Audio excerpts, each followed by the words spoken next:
ಎಲ್ಲರಿಗೂ ನಮಸ್ಕಾರ. Welcome back to GLT's Easy English course.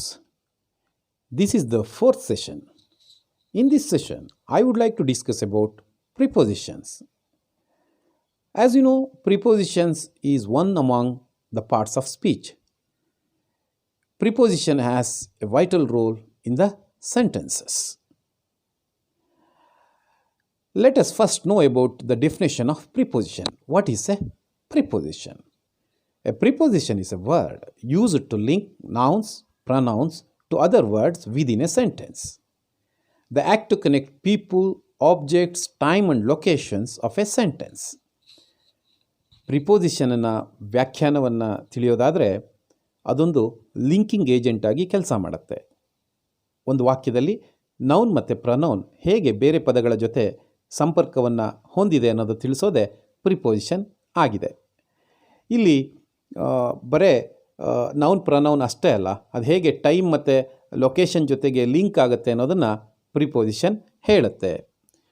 ಇಲ್ಲಿ ಸಾಕಷ್ಟು ರೀತಿಯ ಪಾತ್ರವನ್ನು ಪ್ರಿಪೋಸಿಷನ್ ವಾಕ್ಯಗಳಲ್ಲಿ ನಿಭಾಯಿಸಿದ್ರು. ಪ್ರಮುಖವಾಗಿ 3 ಬಗೆಯ ಪಾತ್ರಗಳನ್ನು ಚರ್ಚೆ ಮಾಡಲಿಕ್ಕೆ ನಾನು ಇಚ್ಛೆ ಪಡ್ತೇನೆ.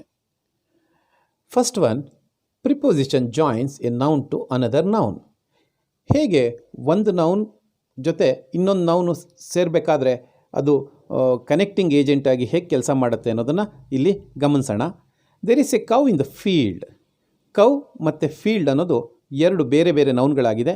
ಅದನ್ನು ಸೇರಿಸಿದ್ದು ಇನ್ ಅನ್ನುವಂತಹ ಒಂದು ಪ್ರಿಪೋಸಿಷನ್. ಹಾಗಾಗಿ ಇದು ನೌನ್ ಟು ನೌನ್ ರಿಲೇಷನ್ಶಿಪ್ಪನ್ನು ಇನ್ ಅನ್ನುವಂತಹ ಪ್ರಿಪೋಸಿಷನ್ ಹೇಳುತ್ತೆ. Second one, I left my papers on the table. Papers ಮತ್ತು ಟೇಬಲ್ ಅನ್ನುವಂತಹ 2 ನೌನ್ಗಳನ್ನು ಸೇರಿಸಿದ್ದು ಆನ್ ಅನ್ನುವಂತಹ ಪ್ರಿಪೋಸಿಷನ್. ಹಾಗಾಗಿ preposition joins a noun to another noun. Second one, preposition joins a noun to adjective. ಹೇಗೆ ನೌನ್ ಮತ್ತು ಅಡ್ಜೆಕ್ಟಿವ್ನ ಸೇರಿಸುವಂತಹ ಕೆಲಸವನ್ನು ಮಾಡುತ್ತೆ ಅನ್ನೋದನ್ನು ನಾವಿಲ್ಲಿ ಚರ್ಚೆ ಮಾಡೋಣ. He is innocent of the crime. ಇಲ್ಲಿ ಇನ್ನೋಸೆಂಟ್ ಅಡ್ಜೆಕ್ಟಿವ್ ಆಗುತ್ತೆ, ಕ್ರೈಮ್ ನೌನ್ ಆಗುತ್ತೆ. ಎರಡನ್ನೂ ಸೇರಿಸಿದ್ದು ಆಫ್ ಅನ್ನುವಂತಹ ಪ್ರಿಪೋಸಿಷನ್. ಹಾಗೆ she is true to her king. True ಅನ್ನೋದು ಒಂದು ಅಡ್ಜೆಕ್ಟಿವ್, ಕಿಂಗ್ ಅನ್ನೋದು ಒಂದು ನೌನ್. ಎರಡನ್ನೂ ಸೇರಿಸಿದ್ದು ಟು ಅನ್ನುವಂತಹ ಒಂದು ಪ್ರಿಪೋಸಿಷನ್. ಹಾಗಾಗಿ preposition joins a noun to adjective. Third one, preposition joins a noun to verb. Example ನೋಡೋಣ. The fox jumped off the fence. ಇಲ್ಲಿ ಜಂಪ್ಡ್ ಅನ್ನೋದು ವರ್ಬ್ ಇದೆ, ಫೆನ್ಸ್ ಅನ್ನೋದು ನೌನ್ ಇದೆ. ಅದೆರಡನ್ನೂ ಸೇರಿಸಿದ್ದು ಆಫ್, OFF, ಆಫ್ ಅನ್ನುವಂತಹ preposition. Second example, our cat is bitten by a street dog. ಇಲ್ಲಿ ಬಿಟನ್ ಅನ್ನೋದು ವರ್ಬ್ ಆಗಿದೆ, ಸ್ಟ್ರೀಟ್ ಡಾಗ್ ನೌನ್ ಆಗಿದೆ. ಅವೆರಡನ್ನೂ ಸೇರಿಸಿದ್ದು ಬೈ ಅನ್ನುವಂತಹ ಒಂದು ಪ್ರಿಪೋಸಿಷನ್. ಹಾಗಾಗಿ preposition joins a noun to verb. ಪ್ರಮುಖವಾದ 3 ಬಗೆಯ ಪಾತ್ರಗಳನ್ನು ನಾನಿಲ್ಲಿ ಚರ್ಚೆ ಮಾಡಿದ್ದೇನೆ. ಮುಂದೆ ಕೈಂಡ್ಸ್ ಆಫ್ ಪ್ರಿಪೋಸಿಷನ್ ಅದನ್ನು ತಿಳಿಯೋಣ.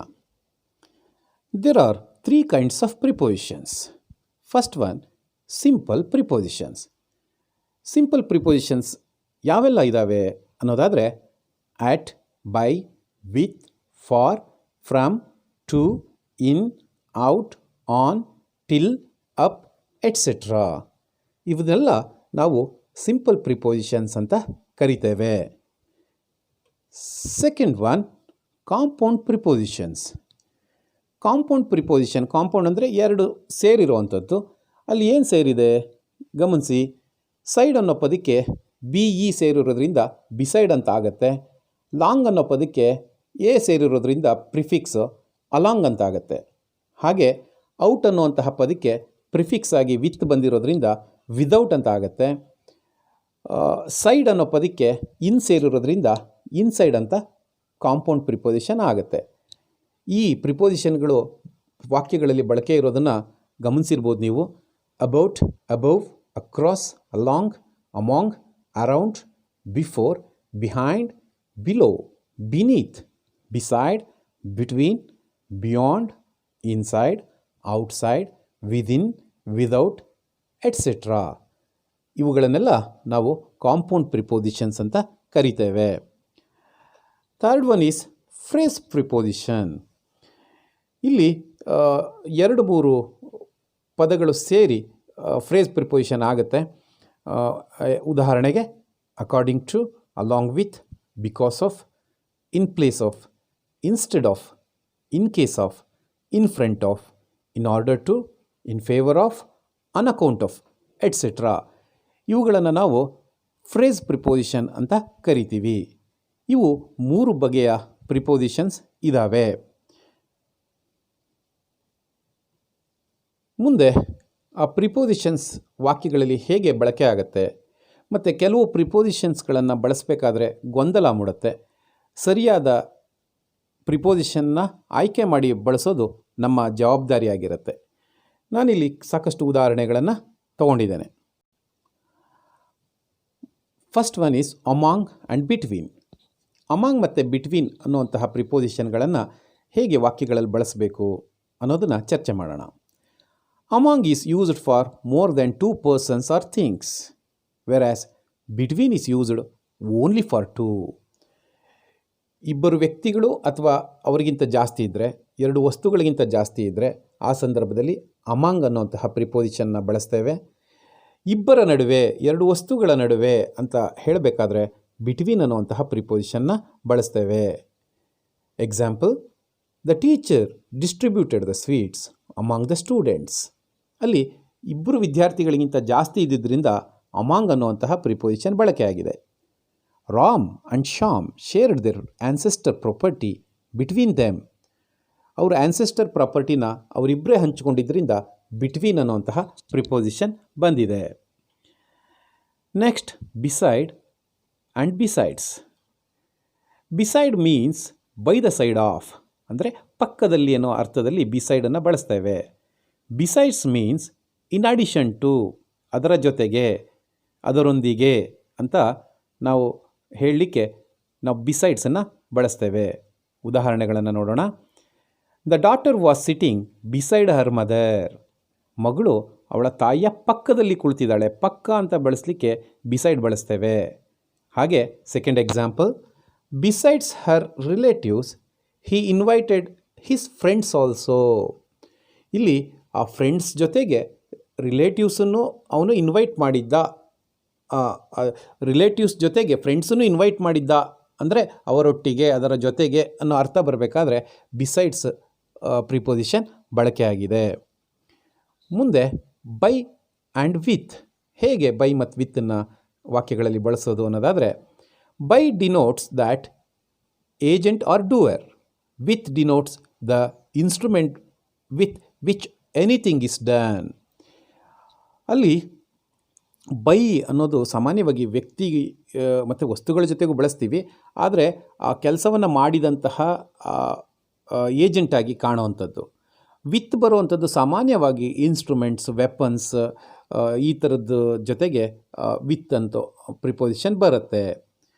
ಈಗ ಒಂದೇ ಉದಾಹರಣೆಯಲ್ಲಿ 2 ಬಳಕೆಯಾಗಿದೆ ಪ್ರಿಪೋಸಿಷನ್ಸ್ ನೋಡೋಣ. Ravana was killed by Rama with N arrow. ನೋಡಿ, ರಾವಣ ಹತನಾದ, ರಾಮನಿಂದ ಹತನಾದ, ಹಾಗಾಗಿ ಬೈ ರಾಮ. ಅವನು ಹತನಾಗಿದ್ದು ಒಂದು ಬಾಣದಿಂದ, ರಾಮ ಬಿಟ್ಟ ಬಾಣದಿಂದ. ಆ ಆ್ಯರೋ ಒಂದು ವೆಪನ್ ಆಗಿ, ಇನ್ಸ್ಟ್ರೂಮೆಂಟಾಗಿ ಕೆಲಸ ಮಾಡಿದ್ರಿಂದ ವಿತ್ ಅನ್ನೋದನ್ನು ಪ್ರಿಪೋಸಿಷನ್ ತಗೊಂಡಿದೆ. The bird was chopped by him with the knife. ಅವನು ಆ ಬರ್ಡನ್ನು ಚಾಪ್ ಮಾಡ್ತಾನೆ, ಅದರಿಂದ ಬೈ ಆಗುತ್ತೆ. ನೈಫ್ ಆದ್ದರಿಂದ ಅದೊಂದು ಇನ್ಸ್ಟ್ರೂಮೆಂಟ್ ಆದ್ದರಿಂದ ವಿತ್ ಅಂತ ಪ್ರಿಪೋಸಿಷನ್ ಬಂದಿದೆ. ಹಾಗೆ ಬೈ ಅನ್ನೋದು ಬರೀ ವ್ಯಕ್ತಿ ಅಂತ ಅಷ್ಟೇ ಅಲ್ಲ. I shall reach here by 5 o'clock. ಆ ಸಮಯವನ್ನು ಹೇಳಬೇಕಾದ್ರೂ ಸಹ ಬೈ ಅನ್ನುವಂತಹ ಏಜೆಂಟು ಆ ಪಾತ್ರವನ್ನು ನಿಭಾಯಿಸುತ್ತೆ. ಮುಂದೆ for and since. For is used to denote a period of time. Since is used to denote particular point of time. ಈಗ ಅವಳು 4 ವರ್ಷದಿಂದ ಬಾಂಬೆನಲ್ಲಿ ಇದ್ದಾಳೆ. 4 ವರ್ಷದಿಂದ ಇದ್ದಾಳೆ ಅಷ್ಟೇ, ಆದರೆ ಎಷ್ಟನೇ ಇಸ್ವಿಯಿಂದ ಇದ್ದಾಳೆ ಅಲ್ಲ. ಹಾಗಾಗಿ ಅವಧಿಯನ್ನು ತಿಳಿಸ್ಲಿಕ್ಕೆ ಫಾರನ್ನು ಬಳಸುವಂಥದ್ದು. She has lived in Bombay for 4 years. 4 ವರ್ಷ ಅನ್ನೋದೊಂದು ಅವಧಿ ಆಗುತ್ತೆ. ಪರ್ಟಿಕ್ಯುಲರ್ ಪಾಯಿಂಟ್ ಆಫ್ ಟೈಮಲ್ಲಿ ಮೆನ್ಷನ್ ಆಗೋದಿಲ್ಲ. ಹಾಗಾಗಿ ಫಾರ್ ಅನ್ನುವಂತಹ ಪ್ರಿಪೋಸಿಷನ್ ತಗೊಳುತ್ತೆ. My father has been teaching in the school since 2015. 2015 ಅನ್ನೋದು ಪರ್ಟಿಕ್ಯುಲರ್ ಪಾಯಿಂಟ್ ಆಫ್ ಟೈಮ್, ಹಾಗಾಗಿ ಅದು ಸಿನ್ಸ್ ಅನ್ನೋದನ್ನು ತಗೊಂಡಿದೆ. ಅವಧಿಯನ್ನು ತಿಳಿಸೋದು ಫಾರ್ ಆದರೆ ಪರ್ಟಿಕ್ಯುಲರ್ ಪಾಯಿಂಟನ್ನು ತಿಳಿಸೋದು ಸಿನ್ಸ್ ಆಗುತ್ತೆ. ಆನ್ ಅಪಾನ್ ಎರಡರದ ಅರ್ಥ ಮೇಲೆ ಅಂತ ಬರುತ್ತೆ, ಆದರೆ ಸಂದರ್ಭದ ಔಚಿತ್ಯ ನೋಡಿ ಬಳಸಬೇಕಾಗತ್ತೆ. On is used for the things at rest. ಎರಡು ವಸ್ತುಗಳು ತಟಸ್ಥವಾಗಿದ್ದಾಗ, ಒಂದರ ಮೇಲೆ ಒಂದದಿದ್ದಾಗ ತಿಳಿಸುವಂಥದ್ದು on. Upon is used things in motion. ಅದು ವಸ್ತು ಚಲನೆ, ವ್ಯಕ್ತಿ ಚಲನೆ ಇದ್ದಾಗ ನಾವು ಅಪಾನನ್ನು ಬಳಸಬೇಕಾಗತ್ತೆ. He is sitting on the floor. ಅವನು ನೆಲದ ಮೇಲೆ ಕೂತಿದ್ದಾನೆ. The dog sprang upon the table. ಅದು ಟೇಬಲ್ ಮೇಲೆ ನೆಗೀತು ಅಂತ ಹೇಳಬೇಕಾದ್ರೆ ಅಲ್ಲಿ ಮೂಮೆಂಟ್ ಇರುತ್ತೆ, ಹಾಗಾಗಿ ಅಪಾನನ್ನು ತಗೊಳುತ್ತೆ. ಹಾಗೆ ಸಾಮಾನ್ಯವಾಗಿ ಕೇಳಿರುವಂತಹ ಉದಾಹರಣೆ, the book is on the table. ಆ ಬುಕ್ಕು ಟೇಬಲ್ ಮೇಲಿದೆ ಅಂತ ಹೇಳಬೇಕಾದ್ರೆ ಆನ್ ಅಂತ ಬಳಸ್ತೀವಿ, ಅಪಾನ್ ಅಂತ ಬಳಸೋದಿಲ್ಲ. Above and over. Above means higher form. Over is used with the things without contact. ಈ ನೋಟಿಸ್ ಬೋರ್ಡ್ನಲ್ಲಿ ನನ್ನ ಹೆಸರು ನಿನ್ನ ಹೆಸರಿನ ಮೇಲಿದೆ ಅಂತ ಹೇಳಬೇಕಾದ್ರೆ ಮೇಲೆ ಹೈಯರ್ ಫಾರ್ಮಲ್ಲಿದೆ ಅಂತ ಹೇಳಬೇಕಾದ್ರೆ ಎಬೋವ್, ಈ ರ್ಯಾಂಕಿಂಗ್ ಎಲ್ಲ ಹೇಳಬೇಕಾದ್ರೆ ಎಬೋವ್ ಹಿಮ್, ಎಬೋವ್ ಹರ್ ಅಂತೆಲ್ಲ ಹೇಳ್ತಾರೆ. ಓವರ್ ಬಳಸಬೇಕಾದ್ರೆ ಒಂದು ಎರಡು ವಸ್ತುಗಳು ಸಂಪರ್ಕವಿಲ್ಲದೆ ಅದು ಮೂಮೆಂಟ್ ಇದ್ದಾಗ ಬಳಸುವಂಥದ್ದು ಓವರ್ ಆಗಿದೆ. ಉದಾಹರಣೆ ನೋಡೋಣ. My name is above yours in the notice board. Notice ಬೋರ್ಡಲ್ಲಿ ನಿನ್ನ ಹೆಸರಿನ ಮೇಲೆ ನನ್ನ ಹೆಸರಿದೆ. ಆದರೆ the aeroplane flew above the city ಆಗೋದಿಲ್ಲ, ಓವರ್ ದ ಸಿಟಿ ನಾವ್. ಇಲ್ಲಿ ಅದು ಸಿಟಿಯ ಮೇಲೆ ಹಾರಿ ಹೋಗುತ್ತೆ ಅನ್ನೋದನ್ನು ತಿಳಿಸುತ್ತೆ. ಅದು ಸಂಪರ್ಕನೂ ಸಹ ಇರೋದಿಲ್ಲ, ಹಾಗಾಗಿ ಓವರ್ ಅಂತ ಆಗುತ್ತೆ. ಆಟ್ ಆ್ಯಂಡ್ ಇನ್. ಪ್ಲೇಸ್ ವಿಚಾರದಲ್ಲಿ, ಸ್ಥಳದ ವಿಚಾರದಲ್ಲಿ ಆಟ್ ಇನ್ ಬಳಸಬೇಕಾದ್ರೆ at is used with small places. Small ಪ್ಲೇಸಸ್ಗೆ, ಸಣ್ಣ ಸಣ್ಣ ಸ್ಥಳಗಳಿಗೆ ಆಟನ್ನು ಬಳಸಿದ್ರೆ in is used with big cities, countries. ಇದು ಬರೋದಾದರೆ ಪ್ಲೇಸಸ್ಗೆ ಬರುವಂಥದ್ದು ಇದು. ಹಾಗಾಗಿ ಉದಾಹರಣೆ ನೋಡೋಣ. He is waiting at Kempegowda bus stand in Bangalore. Bangalore ದೊಡ್ಡ ಸಿಟಿ, ಅದರಲ್ಲಿ ಕೆಂಪೇಗೌಡ ಬಸ್ ಸ್ಟ್ಯಾಂಡ್ ಚಿಕ್ಕದಾಗಿರುತ್ತೆ. ಸಣ್ಣ ಸ್ಥಳ ಮೆನ್ಷನ್ ಮಾಡಲಿಕ್ಕೆ ಆಟ್ ಕೆಂಪೇಗೌಡ ಬಸ್ ಸ್ಟ್ಯಾಂಡ್ ಅಂತ ಹೇಳ್ತೀವಿ, ಆದರೆ ಆಟ್ ಬ್ಯಾಂಗ್ಳೂರ್ ಅಂತ ಬಳಸೋರಿದ್ದಿಲ್ಲ, ಇನ್ ಬ್ಯಾಂಗ್ಳೂರ್ ಅಂತ ಬಳಸಿರ್ತೀವಿ. ಹಾಗಾಗಿ he is waiting at Kempegowda bus stand in Bangalore. Second one, he lives in France. France ಅನ್ನೋದೊಂದು ದೇಶ, ಅದರಿಂದ ಅಟ್ ಫ್ರಾನ್ಸ್ ಆಗೋದಿಲ್ಲ, ಇನ್ ಫ್ರಾನ್ಸ್ ಅಂತ ಆಗುತ್ತೆ. ಅದೇ ರೀತಿ ಆಟ್ ಇನ್ ಸಮಯದ ವಿಚಾರಕ್ಕೂ ಸಹ ನಾವು ಬಳಸ್ತೇವೆ. ಇಲ್ಲಿ ಅಟ್, ಆನ್ ಆ್ಯಂಡ್ ಇನ್ ಹೇಗೆ ಸಮಯದ ವಿಚಾರದಲ್ಲಿ ಬಳಕೆ ಮಾಡ್ತೀವಿ ಅನ್ನೋದನ್ನು ನೋಡೋಣ. At is used with particular point of time. On is used with days and in is used with morning, evening, month and year etcetera. Particular point of ಟೈಮನ್ನು ಹೇಳಬೇಕಾದ್ರೆ ನಾವು ಆಟ್ ಬಳಸ್ತೇವೆ. ದಿನಗಳ ಹೆಸರುಗಳೇನು ಬರುತ್ತೆ, ಸಂಡೇ, ಮಂಡೇ, ಇದ್ರ ಜೊತೆಗೆ ನಾವು ಆನನ್ನು ಬಳಸ್ತೇವೆ. ಮಾರ್ನಿಂಗ್, ಆಫ್ಟರ್ನೂನ್, ಈವ್ನಿಂಗ್, ತಿಂಗಳುಗಳ ಹೆಸರು, ವರ್ಷ, ಇದನ್ನೆಲ್ಲ ಹೇಳಬೇಕಾದ್ರೆ ನಾವು ಇನ್ನನ್ನು ಬಳಸ್ತೇವೆ. ಎಕ್ಸಾಂಪಲ್ಸ್ ನೋಡೋಣ. The school bell rang at 10 AM. ಅದು ಪರ್ಟಿಕ್ಯುಲರ್ ಪಾಯಿಂಟ್ ಆಫ್ ಟೈಮ್ ಆದ್ದರಿಂದ ಆಟ್ ಆಗಿದೆ. We will have entrance exam on Sunday. Sunday ಅನ್ನೋದು ದಿನದ ಹೆಸರು ಬಂದಾಗ ಆಬ್ವಿಯಸ್ಲಿ ಇಟ್ ಈಸ್ ಆನ್ ಪ್ರಿಪೋಸಿಷನ್ನ ಬಳಸ್ತೇವೆ. They will go back to US in 2022. ಅವರು ಅಮೇರಿಕಾಗೆ 2022ಕ್ಕೆ ಹೋಗ್ತಾರೆ ಅಂತ ಹೇಳಬೇಕಾದ್ರೆ ಅದು ಇಯರ್ ಆಗುತ್ತೆ, ಅದರಿಂದ ಇನ್ನನ್ನು ಬಳಸ್ತೇವೆ. ಇದರಲ್ಲಿ ಸಾಕಷ್ಟು ಗೊಂದಲ ಇರುತ್ತೆ, ಸರಿಯಾಗಿ ತಿಳ್ಕೊಳ್ಳೋಣ. ಪರ್ಟಿಕ್ಯುಲರ್ ಪಾಯಿಂಟ್ ಆಫ್ ಟೈಮ್ಗೆ ಆಟ್, ದಿನಗಳ ಹೆಸರು ಬಂದರೆ ಆನ್, ವರ್ಷಗಳು ಏಪ್ರಿಲ್, ಮಾರ್ಚ್ ಈ ಥರದ್ದೆಲ್ಲ ತಿಂಗಳುಗಳ ಹೆಸರು ಬಂದರೆ ಅದಕ್ಕೆ ನಾವು ಇನ್ನನ್ನು ಬಳಸ್ತೇವೆ. ನೆಕ್ಸ್ಟ್ ಒನ್, ಟಿಲ್ ಮತ್ತು by. Till means up to or not earlier than. By means not later than. ಇಲ್ಲಿ ಎರಡು ರೀತಿಯ ಉದಾಹರಣೆಗಳಿದೆ ನೋಡಿ. I shall work till 5 PM. 5 ಗಂಟೆವರೆಗೂ ನಾನು ಕೆಲಸ ಮಾಡ್ತೇನೆ ಅನ್ನೋದನ್ನು ಮೆನ್ಷನ್ ಮಾಡಲಿಕ್ಕೆ ಟಿಲ್ಲನ್ನು ಬಳಸ್ತೇವೆ. By this time tomorrow I will have finished my job. ನಾಳೆ ಈ ಸಮಯಕ್ಕೆ ನಾನು ಈ ಕೆಲಸವನ್ನು ಮುಗಿಸಿರ್ತೇನೆ ಅಂತ ಹೇಳೋವಂಥದ್ದು ಬೈ ಆಗುತ್ತೆ. Next OF of, OFF off. Of shows cause, ಸೋಸ್ quality. OFF off shows separation at a near distance and detached condition. Madhu is died of cancer. ಇಲ್ಲಿ ಕಾಸ್, ಸೋರ್ಸನ್ನು ಹೇಳುವಂಥದ್ದು OF ಆಫ್ ಆದರೆ, OFF ಅನ್ನೋದು ಅದರ ಆಚೆಗೆ ಅಂತ ಬಳಸುವಂತಹ ಅರ್ಥದಲ್ಲಿ ಬಳಸುವಂಥದ್ದು. My house is off the road, ರಸ್ತೆಯಿಂದ ಆಚೆಗೆ ನನ್ನ ಮನೆ ಇದೆ ಅಂತ ಇಂಡಿಕೇಟ್ ಮಾಡಲಿಕ್ಕೆ OFFನ್ನು ಬಳಸಲಾಗಿದೆ. In and into. In expresses rest or motion inside anything. ಯಾವುದೋ ಒಂದು ಕೊಠಡಿ ಆಗ್ಬೋದು, ಯಾವುದೋ ಒಂದು ಸ್ಥಳ ಆಗ್ಬೋದು, ಅದರೊಳಗೆ ರೆಸ್ಟ್ ಅಥವಾ ಮೋಷನ್ಲಿರುವಂಥದ್ದನ್ನು ತಿಳಿಸುವಂಥದ್ದು. Into expresses motion towards the inside of anything or change from one medium to another.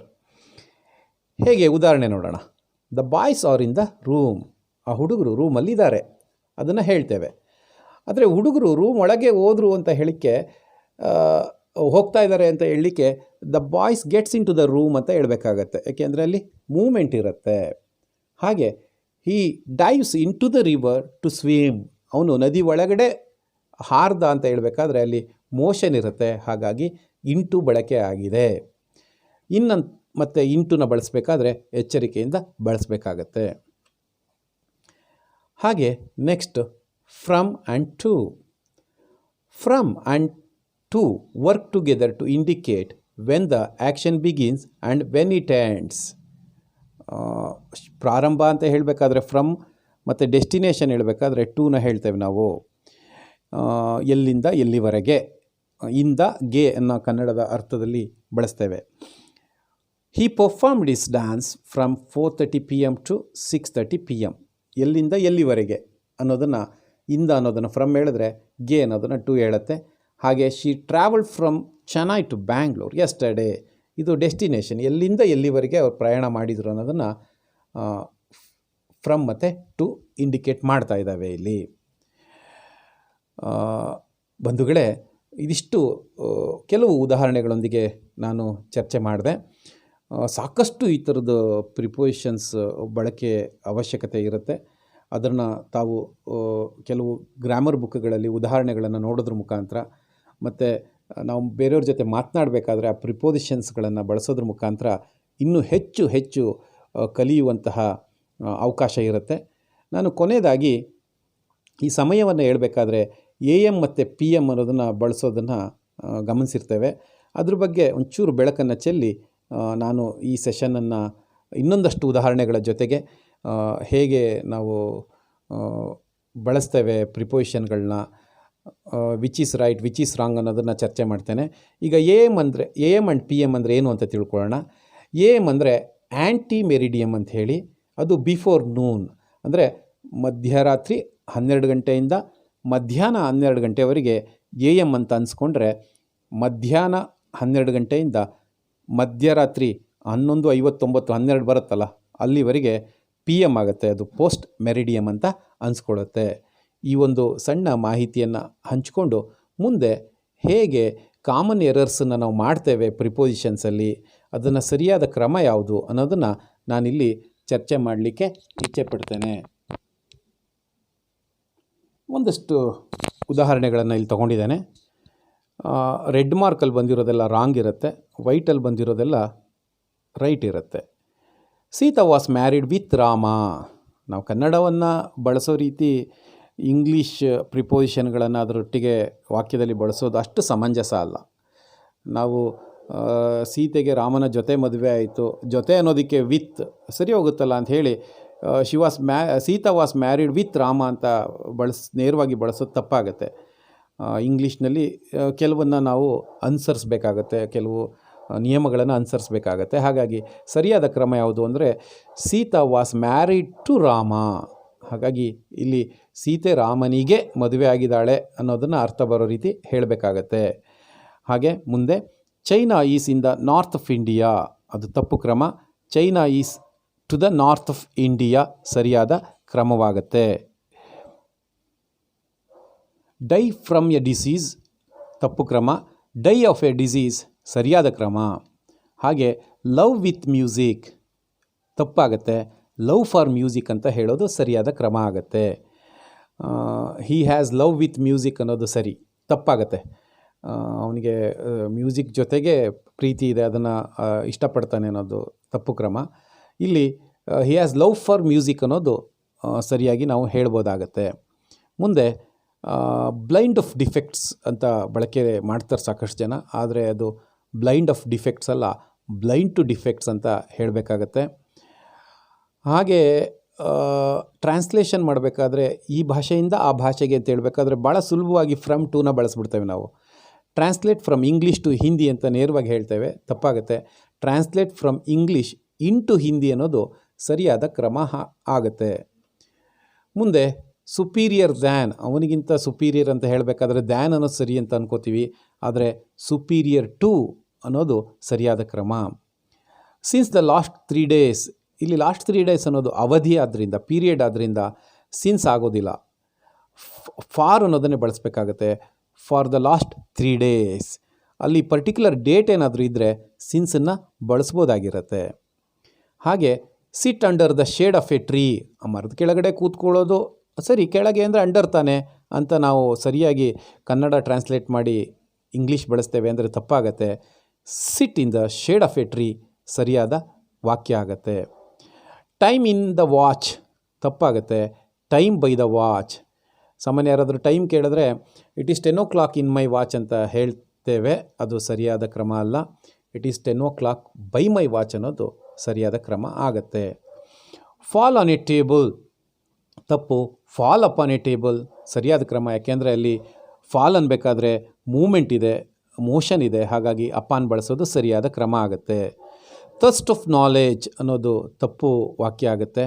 Thirst for knowledge ಅನ್ನೋದು ಸರಿಯಾದ ಕ್ರಮ ಆಗುತ್ತೆ.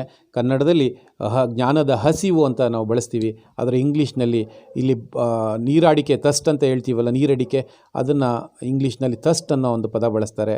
ಆದರೆ ಥರ್ಸ್ಟ್ ಆಫ್ ನಾಲೆಜ್ ಅಲ್ಲ, ಥರ್ಸ್ಟ್ ಫಾರ್ ನಾಲೆಜ್ ಸರಿಯಾದ ಕ್ರಮ.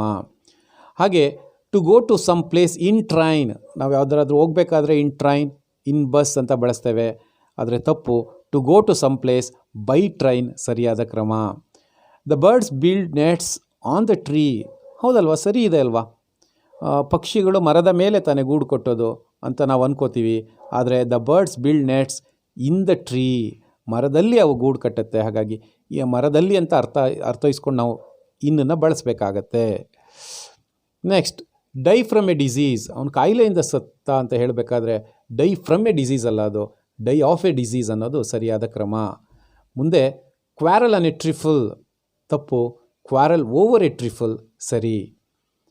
ಬಂಧುಗಳೇ, ಹೀಗೆ ಸಾಕಷ್ಟು ಪದಗಳನ್ನು ನಾವು ತಿಳಿತಾ ಹೋಗ್ಬೋದು. ಇಲ್ಲಿ ಸಮಯದ ಮಿತಿಯನ್ನು ತಿಳಿದು ನಾನು ಇಷ್ಟು ಉದಾಹರಣೆಗಳೊಂದಿಗೆ ಪ್ರಿಪೋಸಿಷನ್ನ ಚರ್ಚೆ ಮಾಡಿದ್ದೇನೆ. ಮುಂದೆ 5ನೇ ಸೆಷನ್ನಲ್ಲಿ ವರ್ಬ್ ಬಗ್ಗೆ ತಿಳ್ಕೊಳ್ಳೋಣ. ವರ್ಬ್ ಪಾತ್ರ ಅಪಾರವಾಗಿದೆ. ವರ್ಬ್, ಪರ್ಸನ್ಸ್ ಮತ್ತು ಟೆನ್ಸಸ್ಸನ್ನು ಮುಂದಿನ ಸೆಷನ್ನಲ್ಲಿ ಚರ್ಚೆ ಮಾಡೋಣ. Hope you have all enjoyed this session. Let us meet in the next session. Thank you one and all.